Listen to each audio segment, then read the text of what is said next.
Welcome back विद्यार्थी मित्रांनो. पुनश्च एकदा तुमच्या सर्वांचं स्वागत आहे आपलं चॅनल भौतिक मॅथ्समध्ये. आतापर्यंत आपण बरेचसे व्हिडिओ पोस्ट केलेले आहेत. तुम्ही सर्वांनी त्या पोस्टला उत्कृष्ट प्रकारे प्रतिसाद सुद्धा दिलेला आहे. पण अजूनही आपल्याला गरज आहे तर आपल्या व्हिडिओला लाईक करत राहा. आणि तसंच जर तुम्हाला अजून वेगवेगळ्या प्रकारचं किंवा चांगल्या प्रकारचं ज्ञान पाहिजे असेल, तुम्हाला वेगवेगळ्या प्रकारच्या गोष्टी शिकायच्या असतील तर आपल्या चॅनलवर अपडेटेड राहा, नोटिफिकेशन घेत राहा. याच्या अगोदर आपण 8वीच्या विद्यार्थ्यांसाठी साऊंड हा चॅप्टर पूर्णपणे कव्हर करून त्याचे व्हिडिओ पोस्ट केलेले आहेत. ते तुम्ही यूट्यूबवर पाहू शकता. मागच्या प्रिव्हियस व्हिडिओजमध्ये आपण 8वीचा तो चॅप्टर कव्हर केलेला आहे. आज आपण घेऊन आलेलो आहे त्यानंतरचा पुढचा chapter number 16 reflection of light. या चॅप्टरमध्ये आपण पाहणार आहोत नेमकं लाईट म्हणजे काय असतं, त्यानंतर रिफ्लेक्शन नेमकं काय असतं, लाईटच्या बरोबरीनं वेगवेगळ्या प्रकारचे फिनॉमिना कुठले आहेत त्याच्याबरोबर अटॅच असलेले किंवा कुठले कुठले फिनॉमिना त्याच्यामध्ये होतात ते आपण पाहणार आहोत. त्याचबरोबर हे जे काय रिफ्लेक्शन जे होतं त्या रिफ्लेक्शनसाठी जे काही 3 लॉज सांगितलेले आहेत ते लॉज पाहणार आहोत. आणि तेच रिफ्लेक्शन होणारं रेग्युलर सरफेससाठी ते रिफ्लेक्शन कशा प्रकारचं असू शकतं आणि इरेग्युलर सरफेससाठी ते कसं असू शकतं, ह्या सर्व गोष्टी आज आपण या व्हिडिओ लेक्चरमध्ये पाहणार आहोत. तर चला बघूया वन बाय वन नेमकं काय असतं सर्व हे सगळं. तर जनरली आपण हे रिफ्लेक्शन ऑफ लाईट हा जो काय आपला चॅप्टर आहे यामध्ये सुरुवात करताना सगळ्यात अगोदर पहिली गोष्ट म्हणजे हे जे काय तुमचं लाईट, हे लाईट म्हणजे काय आहे, तर हे light is nothing but electromagnetic radiation. म्हणजे सनच्या सरफेस पासून जे काय रेज येतात ते एक इलेक्ट्रोमॅग्नेटिक रेडिएशन्स आहेत जे की आपल्यापर्यंत पोचतात किंवा आपल्यापर्यंत येतात आणि ते डिटेक्ट इलेक्ट्रोमॅग्नेटिक रेडिएशन. आणि हे डिटेक्ट कोण करतं? Human I. सन पासून जे काय लाईट रेज ट्रॅव्हल होतात किंवा हे इलेक्ट्रोमॅग्नेटिक रेडिएशन्स जे ट्रॅव्हल होतात ते आपल्या पृथ्वीच्या सरफेसवरती येतात आणि ते आलेले रेज ते आपल्या डोळ्यांनी डिटेक्ट केले जातात. तर हे जे काय अशा प्रकारचे इलेक्ट्रोमॅग्नेटिक रेडिएशन्स आहेत यालाच आपण काय म्हणतो? लाईट असं म्हणतो. हा जो काय आपला ह्युमन आय आहे हा 576 मेगापिक्सलचा आहे. म्हणजे जनरली आपण बोलतो जेव्हा आपण लाईटच्या बद्दल बोलतो तेव्हा या गोष्टीबाबत बोलणं सगळ्यात मोठं आहे किंवा सगळ्यात महत्वाचं आहे. का? कारण की एवढं मेगापिक्सल किंवा एवढी क्लिअर ॲक्युरेसी आतापर्यंत कुठल्याच मोबाईलनं कुठल्या किंवा कुठल्याच डिव्हाइसने अचीव्ह केलेली नाहीये. हा 576 मेगापिक्सलचा जो आहे आपला ह्युमन आय हा नॅचरली तयार आहे. म्हणजे आपला डोळा किती प्रिशियस आहे बघा. तरीही आपण चष्मे वापरतो, आपल्याला चष्मा लागतो. तो कशामुळे लागतो, त्याचे रिझन्स काय आहेत, ते कसे कसे ओव्हरकम करता येऊ शकतात, त्या सगळ्या पूर्ण गोष्टी आहेत पुढं. पण जनरली जेव्हा आपण लाईटच्या बाबतीत विचार करतो तेव्हा ह्या ह्युमन आय बद्दल बोलणं खूप महत्वाचं आहे. कारण की ही एक खूप मोठी देणगी आहे ह्युमन किंवा आपण आपल्या ह्युमन्सला भेटलेली, त्याची आपण कदर करायला हवं. मग हा ह्युमन आय जो काय आहे तो 576 मेगापिक्सलचा आहे. त्याचबरोबरने एक जनरल माहिती अशी आहे की लाईट ही जी काय आहे किंवा हे लाईट रेज जे काय आहे ते कशा always straight line path follow करतात. म्हणजे असं किंवा असं, म्हणजे जनरली हे असं असं असं अशा प्रकारची कुठल्याही प्रकारची डायरेक्शन नसते. लाईट कधीही रेज जे असतात ते स्ट्रेट लाईन मध्ये असतात, इन्सिडेंट होतात, रिफ्लेक्ट होतात. या सगळ्या ज्या गोष्टी आहेत ह्या सगळ्या यामध्ये जी काही लाईट तुमची इन्सिडेंट होते, ट्रॅव्हल होते, जी काय होते ती कंटिन्युअसली स्ट्रेट लाईन मध्ये पाथ फॉलो करते. या बरोबरीनं यामध्ये बरेचसे वेगवेगळ्या प्रकारचे फिनॉमिना आहेत या लाईट बरोबर. तर ते फिनॉमिना कुठले आहेत? Diffraction, interference, reflection, refraction, polarisation, त्याच्यानंतर ना डिफ्युजन आणि स्कॅटरिंग. जर लाईटचा स्टडी करायचा असेल तर त्याच्यासाठी त्यामध्ये त्या लाईटचा स्टडी करण्यासाठी हे वेगवेगळ्या प्रकारचे फिनॉमिना आहे. Diffraction, interference, reflection, refraction, polarisation, diffusion आणि स्कॅटरिंग. आणि या सगळ्याचा एकत्रितपणे आपण जो काही स्टडी करतो किंवा जी काही ब्रांच आहे ह्या लाईटचा स्टडी करण्यासाठी त्या ब्रांचला काय म्हणतात? ऑप्टिक्स असं म्हणतात. लाईटचा जर स्टडी करायचं म्हणलं तर त्याला लाईटचा स्टडी करण्यासाठी तुम्हाला हे सर्व फिनॉमिना स्टडी करावे लागतील आणि ह्या सर्व फिनॉमिनाला एकत्रितपणे ऑप्टिक्स असं नाव दिलं गेलेलं आहे. तर ही एक जनरल गोष्ट झाली की लाईट म्हणजे नेमकं काय असतं, ती कशी ट्रॅव्हल करते, परत हे सर्व फिनॉमिना आहेत, मग ते फिनॉमिना कुठल्या ब्रांचच्या अंडर येतात. ही एक सेपरेट ब्रांच आहे ऑप्टिक्सची, ज्याचा यूज करून आपण लाईटचे वेगवेगळे फिनॉमिना स्टडी करू शकतो, एक्सपेरिमेंटली सुद्धा स्टडी करू शकतो आणि डे टू डे लाईफ मध्ये तर आपण ते दररोज बघतोच. त्यानुसार आपल्याला हे स्कॅटरिंग वगैरे काय असतं काय नाही आपण डिस्कस करूया हळूहळू. हे आता तुमच्या सिलेबसला नाही आहे, पण ह्यातला हा जो पार्ट आहे रिफ्लेक्शनचा, हा पार्ट आता तुमच्या सिलेबसला आहे, तो आपण हळूहळू बघणार आहोत. मग पहिल्यांदा आपल्याला तोच पार्ट बघायचा आहे की रिफ्लेक्शन ऑफ लाईट. नेमकं रिफ्लेक्शन म्हणजे काय ही गोष्ट आता आपण पाहूया. रिफ्लेक्शन ऑफ लाईट म्हणजे नेमकं काय, तर जेव्हा एका दुसरा रे, हा माझा काय एक प्लेन सरफेस आहे,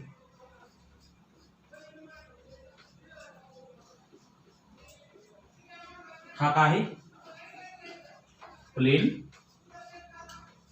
सरफेस. माझा रे इथून इन्सिडेंट झाला, जो रे आपल्यापर्यंत येतो किंवा आपल्यापर्यंत ट्रॅव्हल करतो तो रे असा इथपर्यंत आला, ही नॉर्मल झाली, या नॉर्मलच्या थ्रू म्हणजे या सरफेसला ही नॉर्मल झाली. नॉर्मल परपेंडिक्युलर असते ऑलवेज. मग हा नॉर्मल झाला, नॉर्मल हा आहे आणि ज्या डायरेक्शन मधून हा रे इथे इन्सिडेंट झालेला आहे त्याच डायरेक्शन मध्ये हा रे रिफ्लेक्ट झालेला आहे. हे I is equal to incident ray, R is equal to reflected ray.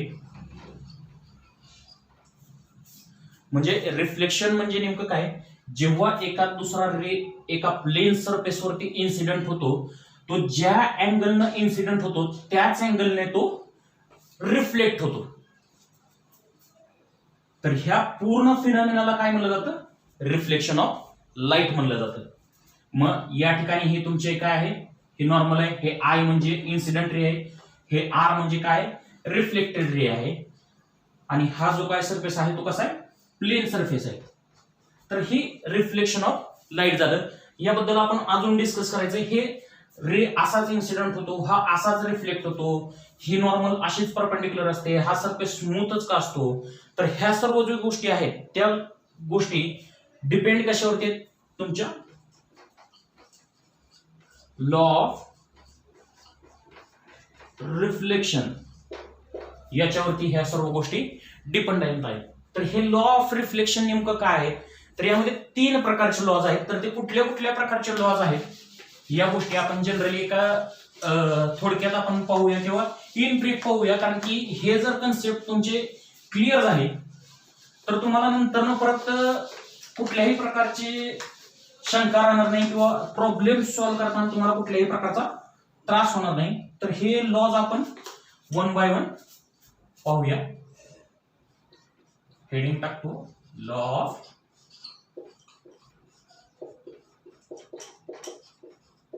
Reflection. त्यामधला law number 1 law of incidence and reflection. Law of incidence and law of reflection. आता आपण जी डायग्राम काढलेली होती तीच डायग्राम पुनश्च आपण इथं ड्रॉ करणार आहोत. हा काय आपला प्लेन सरफेस,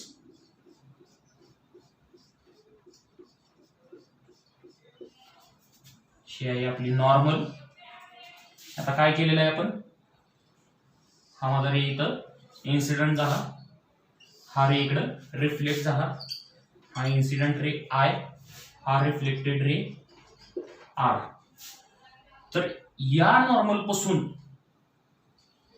हा असा अँगल काय झाला I, आणि या नॉर्मल पासून इकडं रिफ्लेक्टेड रे मधला जो काय अँगल आहे तो झाला R. मग हा angle I is equal to angle of incidence आणि हा angle R angle of reflection. आणि ऑब्विसली हे कॅपिटल I आणि कॅपिटल R काय आहे ते आपण तिथं पाहिलेलं आहे. हे कॅपिटल I म्हणजे इन्सिडेंट रे आहे, हा R म्हणजे काय अँगल ऑफ रिफ्लेक्शन आहे, हे N म्हणजे नॉर्मल आहे सरफेसला, आणि हा आपला कसला सरफेस आहे प्लेन सरफेस आहे. मग हे नेमकं law of incidence and reflection आपल्याला नेमकं काय सांगतोय, तर whenever a ray of light incident on a plane smooth surface, at that time your angle of incidence is equal to angle of reflection. काय आहे statement? when a ray of light incident on plane smooth surface, then the angle of incidence is equal to angle of reflection. म्हणजे जेव्हा कधीही तुमचा हा रे incident होईल, ह्या plain smooth surface वरती स्ट्राइक होईल, इन्सिडेंट होईल, त्यावेळेस ज्या अँगलनी हा तुमचा इन्सिडेंट रे इथं नॉर्मलला जो काय अँगल करतो त्याच अँगलने तुमचा रे जो काय रिफ्लेक्ट झालेला आहे तो त्यातला हा अँगल ऑफ इन्सिडन्स आणि हा अँगल ऑफ रिफ्लेक्शन हे दोन्ही काय असणार आहे, हे angle of incidence is equal to angle of reflection. ही जी कंडिशन आहे ही प्लेन आणि स्मूथ सरफेस साठी ही कंडिशन होल्ड होते. म्हणजे angle of incidence is always equal to angle of reflection. आणि हे जे काय अँगल आहे हे angle measured with respect to normal always. म्हणजे हे जे काय आपण अँगल मेजर करतो, हा अँगल I आहे, हा अँगल R आहे, हे दोन्ही अँगल I किंवा अँगल R हे कशाच्या रिस्पेक्ट मध्ये किंवा कशाला एक स्टेबिलिटी कंडिशन धरून मेजर केले जातात, तर ह्या नॉर्मलला विथ रिस्पेक्ट टू हे दोन्ही अँगल मेजर केले जातात. आणि ह्या नॉर्मलच्या ह्याच्यानुसार हा angle of incidence is equal to angle of reflection आहे. तर दुसरा लॉ काय आपला,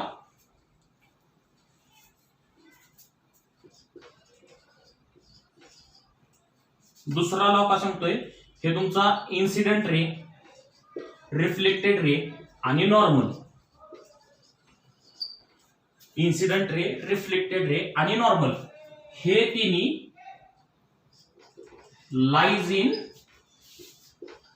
सेम प्लेन. म्हणजे याला जनरली काय म्हणायचंय की अँगल ऑफ रिफ्लेक्शन आणि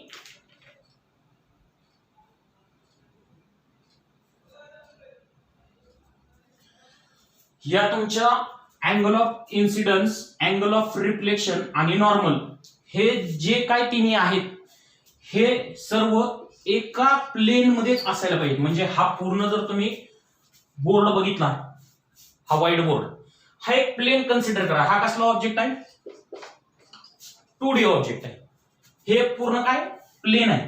तर जेव्हा माझा हा इन्सिडेंट रे, हा नॉर्मल आणि हा रिफ्लेक्टेड रे हे तिन्ही कसे पाहिजेत, एका प्लेन वरती पाहिजेत सगळे पूर्ण एका प्लेन वरती. म्हणजे हा इन्सिडेंट झालेला, हा रिफ्लेक्टेड झालेला, हा नॉर्मल. जर हा रे असा इथे पडलेला असता आणि हा जर पलीकडच्या साईडने रिफ्लेक्ट झाला किंवा पलीकडच्या साईडला डायरेक्टली पास झाला तर ते एका प्लेन मध्ये होणार नाहीये. त्याच्यामुळं ही कंडिशन इथं होल्ड होणार आहे का, जर हा रे इकडे आला आणि इकडून असाच इकडे माघारी फिरला तर त्याला आपण म्हणू शकू का की हा रे एकाच प्लेन मध्ये आहे, असं होणार नाही. तो एकाच साईडला होईल. म्हणजे काय, तर सपोज करा हा रे इथं इन्सिडेंट झाला, हे आपली नॉर्मल आहे, आणि इथून असाच इकडे रिफ्लेक्ट झाला, हे सिंगल प्लेन मध्येच होणार ना, किंवा एकाच साईडला हे रिफ्लेक्शन होणार. तर तसं नसताना हा जो काही रे आहे हा पूर्ण तिने एकाच प्लेन मध्ये पाहिजे असा हा लॉ आपल्याला सांगतो. आणि तिसरा लॉ काय की तुमचा angle of incidence, incident ray आणि रिफ्लेक्टेड रे हे ऑलवेज ऑपोजिट आहेत. अँगल ऑफ इन्सिडन्स आणि अँगल ऑफ रिफ्लेक्शन हे कसे अपोजिट डायरेक्शन मध्ये ऑलवेज. ही कंडिशन जर होल्ड होत असेल तर आपण तिथं रिफ्लेक्शन झालं असं म्हणतो. मग याचं स्टेटमेंट काय, याचं स्टेटमेंट आपण लिहूया. हे दोन तर तुम्हाला समजलेले आहेतच. थर्ड स्टेटमेंट काय, incident ray and reflected ray are opposite in direction. म्हणजे तुमचा इन्सिडेंट रे आणि रिफ्लेक्टेड रे हे दोन्ही रिफ्लेक्शनच्या वेळेस अपोजिट डायरेक्शन मध्ये असणार आहेत. हे काय आहे तुमचं थर्ड लॉ आहे रिफ्लेक्शनचा. सेकंड लॉ काय होता, आय इन्सिडेंट रे, रिफ्लेक्टेड रे आणि नॉर्मल तिन्ही सेम प्लेन मध्ये असायला पाहिजे. आणि फर्स्ट काय होता, angle of incidence is equal to angle of reflection. या तीन गोष्टी जर होल्ड होत असतील तर त्या ठिकाणी रिफ्लेक्शन एक्झिस्ट होतं, रिफ्लेक्शन ऑकर होतं असं म्हणता येऊ शकतं. हे तीन लॉ जे आहेत हे तुमचं ऑप्टिक्स किंवा आपण जे काही ब्रांच म्हणतो ऑप्टिक्स, ही ब्रांच स्टडी करण्यासाठी हे तीन लॉ खूप महत्वाचे आहेत. या तीन गोष्टी जर होल्ड होत असतील तर तुम्ही रिफ्लेक्शन व्यवस्थित शिकू शकता. या तीन लॉ मध्ये जर तुम्हाला काही अडचण असेल तर तुम्ही मला कमेंट बॉक्स मध्ये सांगू शकता. मग हे रिफ्लेक्शन होतं किंवा ही लाईट दिसते, इथं बघा इथं तुम्हाला एक स्पॉट दिसत असेल, एवढ्या एका स्पॉट मध्ये तुम्हाला तिथे एक रिफ्लेक्शन दाखवत येतं. ते कशामुळे होतंय तर ते लाईटमुळे तिथे रिफ्लेक्शन दिसतोय, तो पार्ट तेवढा पॅच आहे तिथं तुम्हाला दिसत नाहीये, त्यामुळे ती गोष्ट तशी होते. मग आपण डेली लाईफ मध्ये सुद्धा ज्या काही गोष्टी बघतो, ज्या काही गोष्टी आपण इथे सहजासहजी अनुभवतो, त्या गोष्टी कुणामुळे बघतो आपण तर या सगळ्या, किंवा ज्या काही गोष्टी आपण आजमावतो त्या गोष्टी कशामुळे होतात, या रिफ्लेक्शनमुळे होतात, डिफ्रॅक्शनमुळे होतात. जसं की आपण बघतो सनपासून येणारी जी काही लाईट आहे ती कशी आहे, व्हाईट लाईट आहे. त्या व्हाईट लाईट मध्ये 7 कलर्स असतात. जेव्हा ते व्हाईट लाईट त्या दवबिंदू किंवा रेन ड्रॉप्स वरती पडते त्याच्यानंतर ना तिथं स्कॅटरिंगचा फिनॉमिना होऊन तिथून आपल्याला विपजॉयर म्हणजेच काय दिसतो, आपल्याला इंद्रधनुष्य दिसतो. अशा प्रकारच्या बऱ्याचशा फिनॉमिना आपल्या नेचरमध्ये आपल्याला दैनंदिन जीवनामध्ये दिसतात की ज्याच्यावरनं आपण लाईट हा फिनॉमिना एकदम व्यवस्थित स्टडी करू शकतो. याच्यानंतरचे 2 पॉइंट आहेत की अँगल रेग्युलर रिफ्लेक्शन आणि इरेग्युलर रिफ्लेक्शन. ते आपण पाहूया काय आहे ते.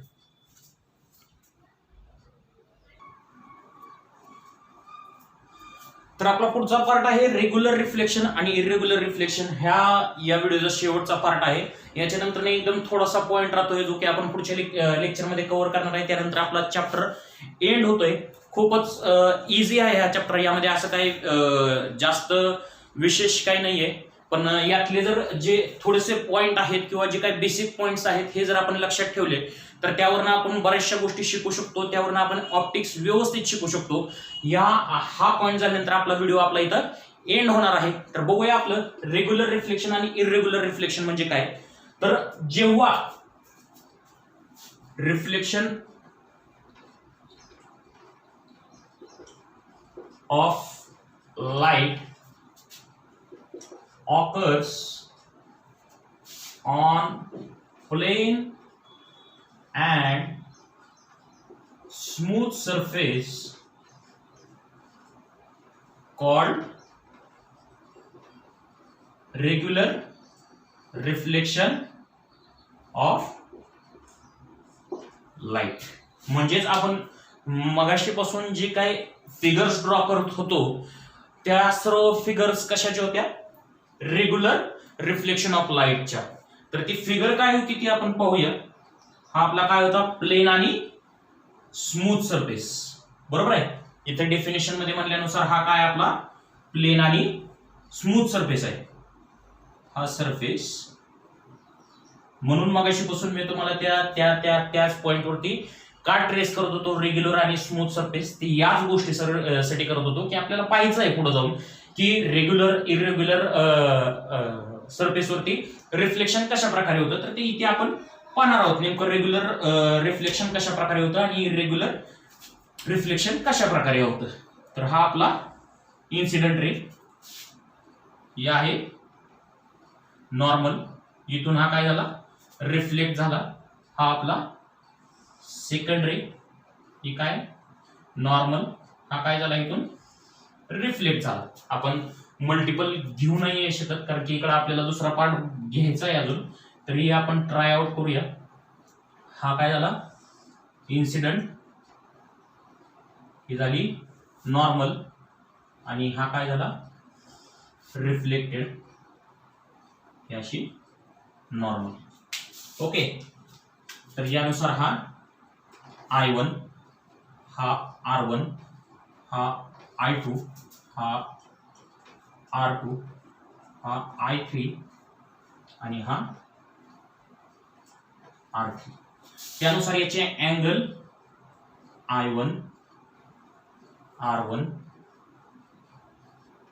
I2, R2,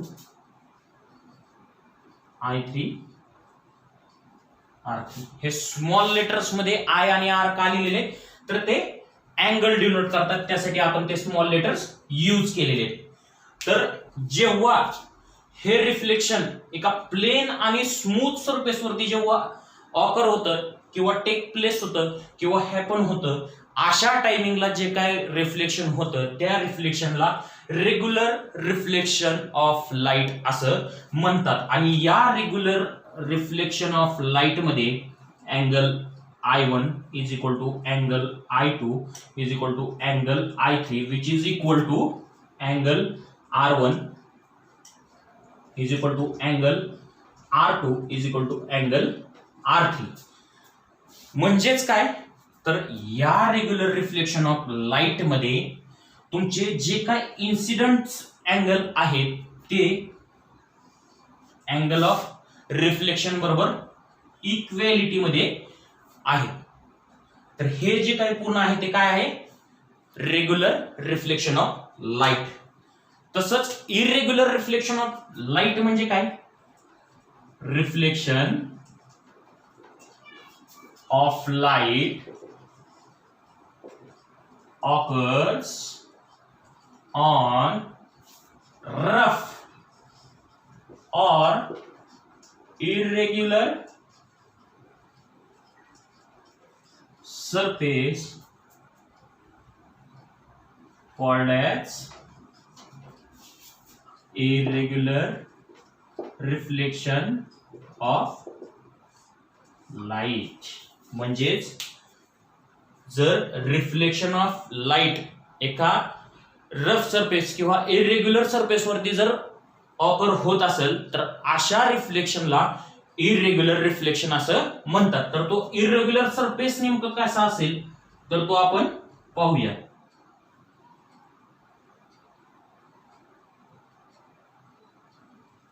हा काय झाला तुमचा इरेग्युलर सरफेस. आता काय झालेलं आहे इथे, तर हा तुमचा अँगल इथं, हा तुमचा रे इथं इन्सिडेंट झाला. जसा हा रे इथं I1 आपण म्हणून याला, हा रे इथं इन्सिडेंट झाला. सरफेस इरेग्युलर असल्यामुळं हा बॅक रिफ्लेक्ट झाला. जर हे आपण नॉर्मल ऍज अ कन्सिडर केलं, ह्या सरफेस साठी ही नॉर्मल जर नॉर्मल आहे तर हा तुमचा अँगल I1 आणि हा अँगल R1 झाला. सेम ऍज जसं तुमचा रे I2 इथं इन्सिडेंट झाला, हा बऱ्यापैकी प्लेन असल्यामुळे इथून हा R2 रिफ्लेक्ट झाला. ही जर नॉर्मल आपण ऍज कन्सिडर केली तर हा I2 आणि हा R2 झाला. इथे angle I1 is equal to angle R1 ही कंडिशन होल्ड होते. हा अँगल I1 हा is equal to angle R1 आहे, पण तो अँगल R2 आणि अँगल R3 यांना इक्वल नसणार आहे. का? तर हा सरफेस कसा आहे, अनइवन सरफेस आहे, स्मूथ सरफेस नाही आहे. मग जसं रे प्रत्येक ठिकाणी इन्सिडेंट होणारा जो काही रे आहे तो डिफरंट पोझिशनला तो काय होतोय, इन्सिडेंट होतोय. मग डिफरंट पोझिशनला त्याचे अँगल जे काही इन्सिडेंट्स आहेत ते डिफरंट अँगल ऑफ रिफ्लेक्शन सुद्धा असणार आहेत. मग एका सिंगल किंवा पर्टिक्युलर पॉइंट साठी angle of incidence is equal to angle of reflection असणार आहे.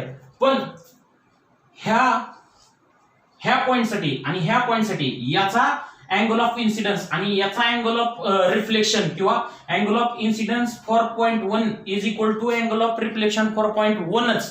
म्हणजे त्या एका पर्टिक्युलर पॉइंटसाठीच ही कंडिशन होल्ड होणार आहे.